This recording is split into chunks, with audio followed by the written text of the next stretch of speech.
Akkam jirtu kabajamtootaa fi hordoftoota chaanalii kiyyaa. Guyyaa har'aa kana immoo moobaayilii keessan irraa appilikeeshinii yuutuubii lamaan kana keessaa tokko waan qabdan taanaan fayyadamtanii jirtu.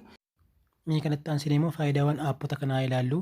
Akkuma iskiriin argaa jirru faayidaa inni jalqabaa osoo yuutuubii daawwannu gadi xiqqeessinee feesbuuka yookaan waan biraa fayyadamuu dandeenya. Inni lammaffaa immoo yeroo viidiyoo daawwannutti beeksisa kamirraayyuu bilisa. Sadaffaa irratti immoo viidiyoo sana yoo jaallanne daawunlood gochuu dandeenya. Egaa erga kana ta'ee akkaataa kamiin akka aappota kana argannu tartiiba isaa walumaan haa hordofnu. Jalqaba aappii kana argachuuf gara teelegiraamii keessanii deemtanii maqaa teelegiraamii tokko faamilii tiዩብ seerchii gootanii jooyin gootu. Sana booda aappii inni jalqabaa Go YouTube jedhama. Inni lammaffaa immoo YouTube Premiumidha. Meeshaa jalqabaa buufnee haa ilaallu walumaan. Haganni install godhee xumuritti walumaan haa eegnu. Kunoo amma fixee jira open jenna. Taansinee kunoo bakka kanatti viidiyoowwan garaa garaa nu dhufanii jiru. Yoo barbaanne warra kana taphachiisuu dandeenya. Yoo barbaanne immoo kan biraa searchii gochuu dandeenya. Fakkeenyaaf maqaa YouTube chaanelii koo barbaannu Talk Family Tube jennee searchii goone.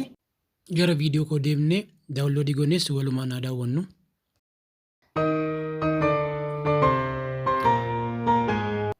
Kunoo tokkuma as keessaa filannu. Egaa kana booda aadsii yookaan beeksisa tokko malee akka barbaannetti viidiyoo keenya daawwachuu dandeenya. Yooma hojii biraa qabaanne immoo gadi xiqqeessine osoo hojii biraa hojjennu yookaan feesbuukii fayyadamnu yuutuubii keenyas dhaggeeffachuu dandeenya. Akkasumas viidiyoo sana immoo yoo jaallanne daawunlood batanii kana gadi tuqneeti gara gaalarii keenyaatti seef godhachuu dandeenya. Yuutuubii inni moobaayila keessa wajjiniin dhufu gara gaalarii keessanitti viidiyoo isiniif hin fudhatu. Fakkeenyaaf daawunlood gochuu barbaanne daawunlood batanii gadi tuqna kwaalitii ittiin buufnu erga filannee booda okey jenna. Sana booda gara foldera moobaayilaa keessanii deemee isin filachiisa. As keessaa foldera tokko filattanii alloo jettu. Yuusis folder jettu. Sana booda alloo jettu. Taaksii addeedha. Kan ammoo gara moobaayila keessan seetingii keessa isin geesseeti. Go YouTube kan jedhu kana notifiikeeshinii sin eemsuus malee tolee dheem buusu kana eemuufuu qabdu. Sana booda gara duubaatti deebine ni ilaalla. Kun saffisa guddaatiin xumuree jira kan koo. Gadi minimaayiz goone kunoo saayizii xiqqootiin amma baakgiraawundi taphachaa jira. Kunoo feesbuukii fayyadamuu ni danda'a. Son dhaggeeffadhu. Kunoo feesbuuka fayyadamaa jira. Yoo barbaachisaa ta'e immoo gara duubaatti deebinee bilbila faa yaaluu dandeenya. Ni taphachaa jira amma bilbilli waamutti. Yoo nuti bilbila taphannu ni cufama. Sagaleensa gadi muutta'a. Yoo bilbila keenya haasofnee xumurru immoo deebi'ee haasaa itti fufa. Gara duubaatti deebinee ammas gaalarii keessaa mirkaneeffachuu dandeenya. Kunoo viidiyoon kun bu'ee jira bakka kanatti. yuutuubiin moobaayila keessan keessa jiru gara asitti isiniif hin fidu. Serverii yuutuubii irra kaa'aa yeroo fayyadamtu yeroo booda inni bada. Namaaf illee dabarsuu dandeessanii barbaadan kanaan garuu dabarsuu dandeessu. Offlaayinii bu'ee jira waan ta'eef irraa balleessuuf gara duubaatti deebinee gadi qabnee pirees goonee diimaatti finna. Badaa jechuudha. Kuni kanumaan xumurameera. Aappii isa lammaffaa argachuuf ammas deebinee gara teelegiraamii koo deemna.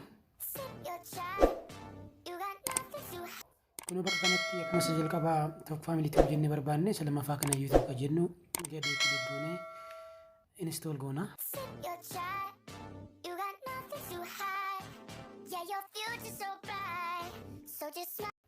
Kunoo install eegalee jira amma. Xumurameera. Ammas itti aansinee miirar G kana daawunlood gochuu qabna. Isa malee hojjetu waan ta'eef kana jennee keessaa baana. Amma duubatti deebinee gara yuutuubichaa deemnu. Yuutuubiin kun pirimeemiidha.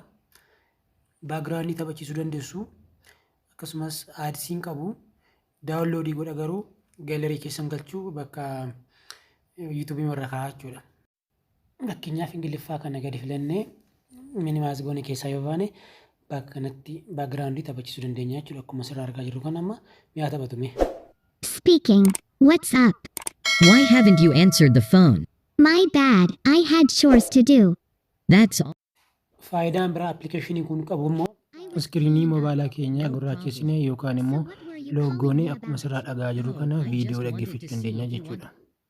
Garaagarummaan Go YouTube fi isa kana gidduu jiru. Go YouTube jenne suni baakgiraawundii erga iskiriinii keenya gurraachessinee yookaan immoo erga paaterniin keenya yookaan immoo erga iskiriin keenya look ta'e taphachiisuu hin danda'u. Inni kun garuu taphachiisuu danda'a. Kana garaagarummaan isaanii. Kanaaf irraa balleessuuf bakka kana qabdanii gadi harkiftu. Akkasitti irraa bada jechuudha.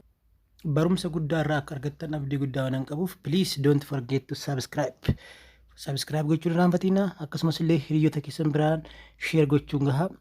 Laayikii fi koomentii isin irraanfatina. Galatooma.